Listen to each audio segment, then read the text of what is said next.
ছোট্ট এক ফালি ঘর, ভাঙাচোরা, টিনের ফাটল গলে আলো আর জল দুই ঢুকে পড়ে। তবু সেখানে মমতায় নুয়ে পড়া এক শিল্পী পালিশ করে চলেছেন মুখোশ। শিল্পীর চোখের তলায় কালি পড়ে গিয়েছে। মুখোশ তৈরির কাজে লেগে যাওয়ার পর 7 দিন রিকশাখানা বের করতে পারেননি তিনি। মুড়ি জল খেয়ে মুখোশ তৈরি করতেই ব্যস্ত রয়েছেন। বড় বড় আয়ত চোখ, ঘন ঘোর গাত্রবর্ণ, দন্তে সংযত লাল প্রলম্বিত জিহ্বা, মা কালীর মুখোশ এটি। এই মুখোশ পরেই তোলা হবে সিধে মাঙন, হবে চণ্ডী নাচ, উড়ানকালী, মাসানকালী, ভদ্রকালীর নৃত্য।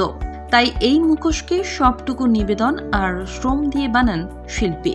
মুখোশ মূর্তি করার চেয়ে কম কিছু নয়। কিন্তু জানেন কি, রাজবংশীদের মধ্যে চণ্ডী নাচ বা কালী নাচ অন্যতম অঙ্গ হলেও রাজবংশী সমাজে কালী ঠাকুরানী চিরায়ত মা কালী বা আদ্যাশক্তির থেকে একটু আলাদা। রাজবংশী বিশ্বাসে মা কালী ঠাকুরানী এক সর্বোত্তম স্ত্রী দেবী, যিনি সর্বমঙ্গলকারিণী, এক লৌকিক ও পৌরাণিক দেবী। তিনি মাসান দেবতার মা অথবা স্ত্রী। গেরাম ঠাকুরের মতোই ক্ষেত্ররক্ষক। তুফানগঞ্জের পালিকা গ্রামে মা কালী পূজিতা হন মনস্কামনা কালী রূপে। কথিত, কোনো এক সময় পালিকা গ্রামের এক বৃদ্ধা ভক্তি ভরে একটি বট গাছের নিচে মাসান ঠাকুর ও বুড়ো ঠাকুরের পুজো করতেন।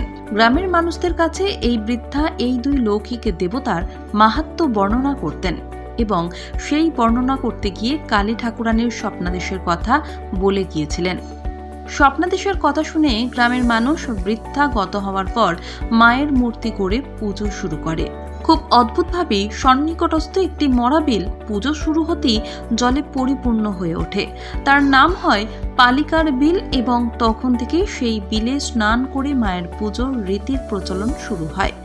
আবার দেওয়ানহাটে মা কালীকে মাসান দেবতা রূপে পুজো করা হয়। আশ্চর্য হলো, সেই স্থলে মা তথা মাসান পূজিত হন ঘটে। মঙ্গলবার ঘটের সম্মুখে মাসান দেবতার মতোই আটিয়া কলা, পাঁচখোল, চিড়ে, দই, পায়রা, হাঁসের ডিম ইত্যাদি দিয়ে মায়ের নৈবেদ্য সারা হয়। পুজো দেন ভোঙরিয়া। তেমনি তুফানগঞ্জে এক সিংহবাহিনী কালীমা রয়েছেন, যে কালীমা একই সঙ্গে শাস্ত্রীয় এবং লৌকিক মতে পূজিতা। তার বাৎসরিক পুজো অর্থাৎ রাস পূর্ণিমায় হয় শাস্ত্রীয় ব্রাহ্মণ কর্তৃক শাস্ত্রীয় মতে, কিন্তু নিত্যদিনের পুজো করেন স্থানীয় ভোঙরিয়া। মা এখানে লোকায়ত নামে রণকালী। তেমনি আছে সরভুজা অথচ নীলবর্ণা সিংহবাহিনী ডাকিনী যোগিনী সহ কালী ঠাকুরানী।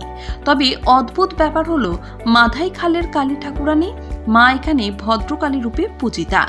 রংপুরের মাধাই খাল গ্রামের এক মানুষ কালী ঠাকুরানীকে এখানে এনে প্রতিষ্ঠা করেন।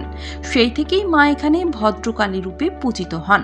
মন্দির ঘরে মা দক্ষিণমুখী অবস্থানে অধিষ্ঠিতা। মায়ের পুজোয় প্রচুর লোক সমাগম হয়। অদ্ভুত ব্যাপার হলো, মায়ের পাটের মাটি ও তুলসী পাতা অনেক দুরারোগ্য ব্যাধি সারে বলে বিশ্বাস করেন ভক্তজনেরা। সে স্বতন্ত্র কথা, কিন্তু ভাবুন দেখি, কালী পুজোয় তুলসী পাতা, এ এক প্রকার অসম্ভব। আসলে লৌকিক বিশ্বাসে স্থানীয় মানুষজন মা ভদ্রকালীকে লৌকিক দেবীকুল 7 বাহিনীর অন্যতম বলে মনে করে। এভাবেই মা এখানে লৌকিক বিশ্বাসে মিশে গিয়েছেন। আর তাই তো রাজবংশীয় মানুষ মা কালীকে নিছক দেবী বলে না মেনে তাকে ঘরের মা বলে মনে করেন। তার মুখোশ পরে নৃত্য করতে পারে। আবার সেই মুখোশেই ফিরে আসি। কালী মুখোশ মূলত ছাতিম, আম, পাকুড়, নিম গাছের গুড়ি দিয়ে তৈরি করা হয়। গুড়ি কুদে মুখোশ তৈরি হয়। মালসার কালী সিঁদুর চুন দিয়ে হয় রং, পালিশ হয় তেঁতুলের বীজ গুঁড়ো করে। শিল্পী মুখোশ গড়ার সময় সম্পূর্ণ নিরামিষ আহার গ্রহণ করে। তারপর শনি, মঙ্গলবার কিংবা কালী পুজো সংলগ্ন সেই মুখোশ পরে। হাতে টিনের খড়গ নিয়ে নাচ দেখিয়ে ঘুরে বেড়ান শিল্পী। ছড়িয়ে যায় মা কালী ঠাকুরানীর কথা, আর তার সঙ্গে ছড়িয়ে পড়ে অন্যান্য লৌকিক দেবদেবী, বুড়া বুড়ি, মাসান, জটা পাখির লৌকিক, পৌরাণিক, চলিত মাহাত্ম্যের কথা।